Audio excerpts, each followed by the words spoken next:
Welcome back to our podcast. So today we have Dr. Jakia with us. In real life, of course, we wear contact lenses. So together with contact lenses, macam mana will that affect our eyes and how can we protect better our eyes? So soalannya, macam mana contact lens affects, is it? Ya, macam mana contact lens memberi kesan kepada keadaan dry eyes ni? Keadaan dry eyes. Sebenarnya kalau dry eyes, not advisable sangat untuk menggunakan contact lens sebab mata you dah kering. Contact lens tu sendiri, sebab contact lens tu dia bermacam jenis. Contents dia ada yang halogen. Maksudnya halogen tu dia water contents dia tinggi. Bila water contents dia tinggi tu dia menyerap menyebabkan mata kita lagi kering. You dah kering mata, lagi kering itu inilah kalau orang yang tak ada dry eyes okey lah, tak ada masalah. Tapi untuk yang ada dry eyes pun kita tengok severity dia. Ada kalau yang severe sangat dry eyes, it's advisable jangan pakai dulu, rehatkan mata daripada memakai contact lens sebab dia boleh membahayakan lagi sebab dah dry eyes kalau dan dia juga tengok types of contact lens sebab kita contact lens ni kena bagus oxygenation yang jenis hidrogen silikon, mungkin oxygen permeability dia, faham tak? Oxygen permeability dia tinggi, maksudnya ability untuk oxygen tu pass through basically ability for your eyes to breathe.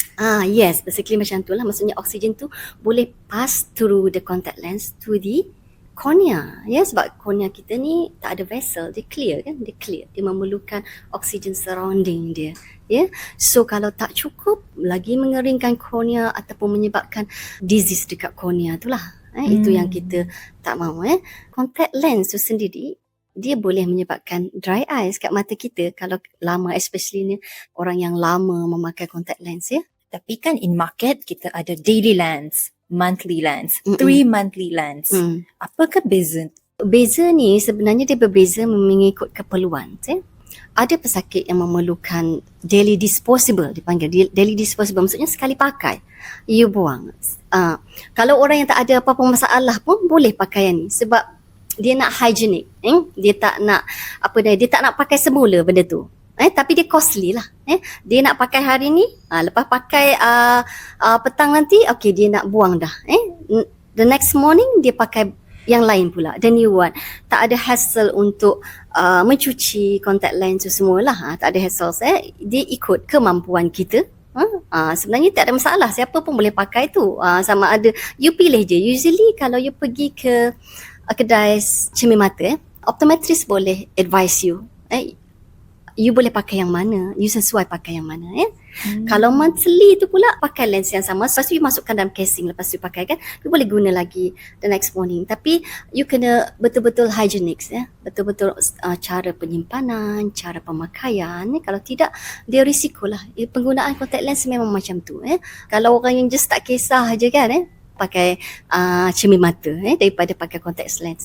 Adakah cermin mata is one of the best solution when we have dry eyes rather than pakai contact lenses? Sebelum ni saya pernah cakap kalau dry eyes it depends on severity.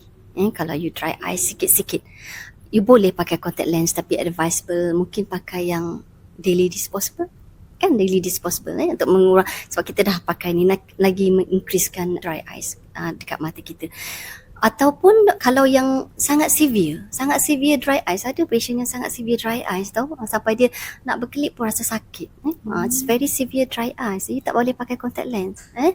You akan kurangnya oksigen nanti lagi menyebabkan you boleh dapat corneal abrasion, you boleh dapat even corneal ulcer. So itu corneal ulcer ni kalau kebersihan kita tidak menjaga dengan betul contact lens. So maksudnya orang yang ada dry eyes ni kalau severe, advisable tidak memakai contact lens tu, pakai je spectacles yang lebih selamat. Kalau not that severe, you masih boleh, tapi not macam everyday ke, you just alternate ke. So kita tu boleh bernafas semula. So yang corneal ulcer tu is actually reversible lah, treatable. Okay, corneal ulcer ni depends. Okay, corneal ulcer ni bahaya sebenarnya. especially selalunya yang melibatkan contact lens ni kita panggil pseudomonas. Pseudomonas ni sangat kuat, dia boleh melt kita punya cornea.